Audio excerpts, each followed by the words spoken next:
and the unity of Somalia. We have no problem with that. We support the territorial integrity of Somalia, but what is Somalia? That is the point to be answered, you see. We have never been citizens of a country called Somalia. Somalia, the name Somalia comes from the Italian syntax. It used to be called, Somalia Italiana. After the war in 1950, when the country became under the United Nations trusteeship, Italia was dropped, it became simply Somalia. We were Somaliland. They were Italian Somaliland, we were British Somaliland protectorate. We united in 1960 and we have formed what is registered in the United Nations, in the OAU, in the Arab League, as the Somali Republic. The idea of the Somalia was never really our country. It was one of the first dirty tricks which our brothers in the South have used, have used against us.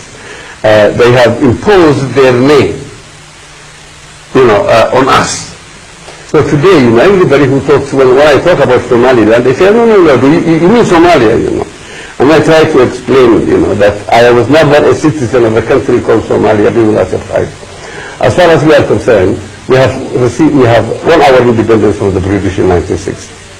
We have a history of our own. We were part of the Ottoman Empire. We have never shared any links with Somalia before 1960.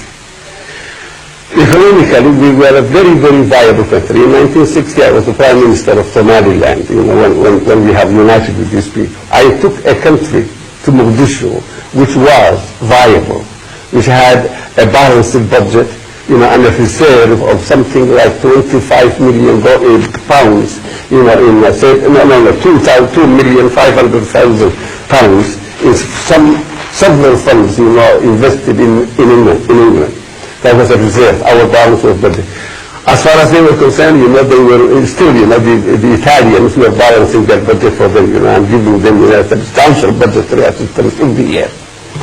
So we are not, as the world is made to believe, a few regions, which have just, rebelled, against the mother country and are trying to secede from it. No. At independence, it was thought that uniting the Somali people in the region was the way to go.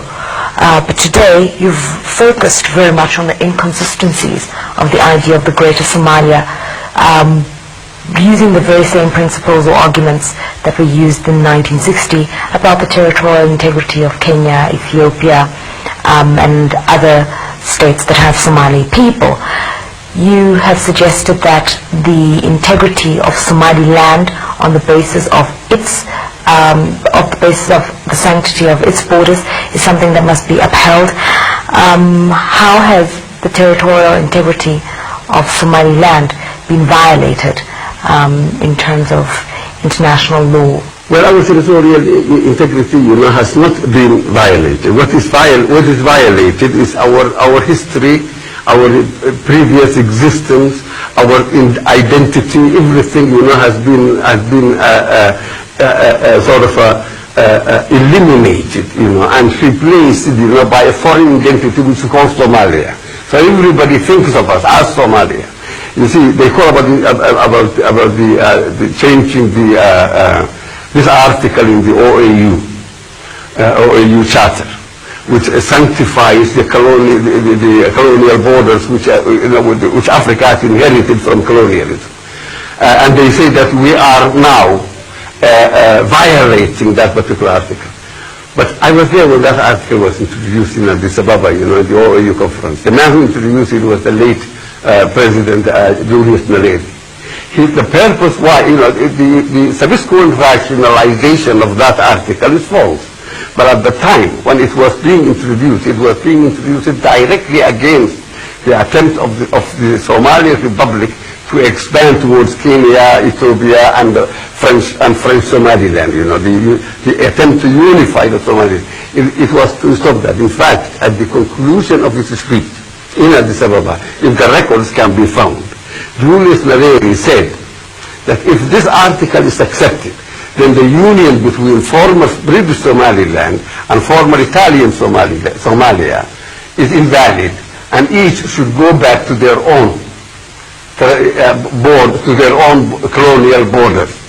So that article was introduced into the charter to stop the unification of the Somali nation. Now it is being used to stop the withdrawal of Somaliland from the Union.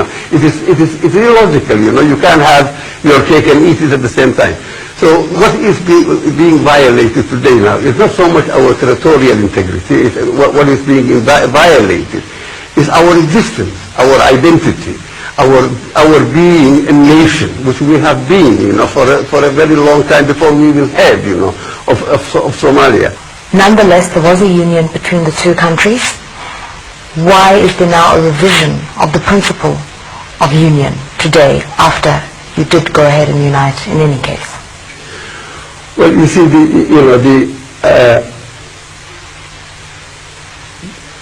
our union was done very, very hastily. It was not a negotiated thing, because it was supposed to have been only a first step. In several other steps were to be taken. The liberation of the LFD, and then the Ogaden, and the Ethiopian territory, and then the French. So there was no question, of wasting time. That's the impression we use, on negotiating an adequate union. That's why there was no act of union. We have passed an act of union because the British, as you know, were very fastidious people, very efficient, they were legal-minded, so they had to pass an act of union. We had an act of union which was composed of something like 20 or 21 articles. It has never been passed, by the Parliament, in Mogadishu.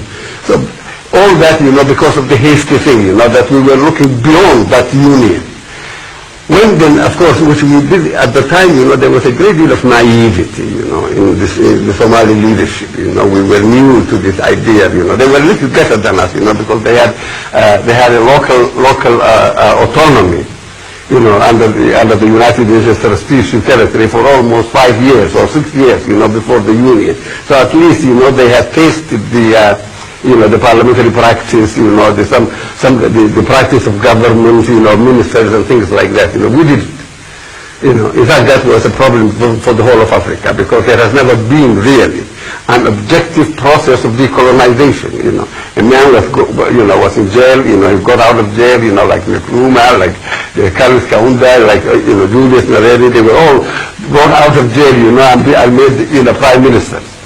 And then they were left, to fend for themselves, by the colonists. But there was never really a process of decolonization where, like in India, proper people have been trained and given the opportunity to master the art of governing, and then, handed over the country to them. That has never happened. But anyway, here with us, it was a question of that hasty thing, And then, of course, we were surprised to find that the whole world, we never expected that. That was part of our naivety, We never, thought that anybody would oppose. You see, we thought it was such a marvelous thing, and that everybody, would support it, and applaud it, But secondly, there was the Emperor of Ethiopia, who was a very, very, very popular man in the, a very powerful man in the international community. There was President de Gaulle, who was even much more powerful and much more forceful man, And then there was President Jomo Kenyatta. These three men combined together, opposing the unification of the Somali people and the one flag, have formed, a formidable front against us, and we suddenly found that the whole international community, including the OAU, was adamantly opposed, to what we thought, was a very, very good thing, everybody would support,